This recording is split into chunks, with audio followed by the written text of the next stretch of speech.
All right, I want to show you how to create closed captioning for any audio coming from a web page. In this case, it's a video from Sneak on the Lot. What I've done is set up two separate windows. I just opened up a separate tab in Chrome and opened up here.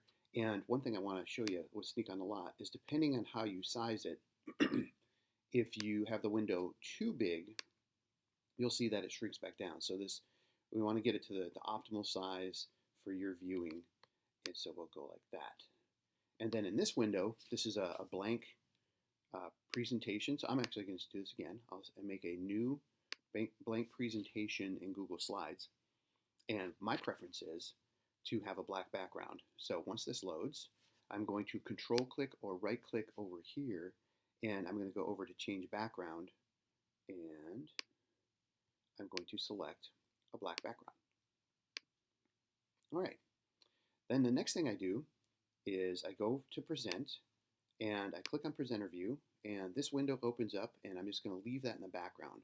So I'm going to click back down here to the foreground window that I want, window I want to have in the foreground. And I'm going to look at the closed captioning options. So first off, I want the text to be at the top and I want it to be extra large. Those are my preferences. So I'm going to click here.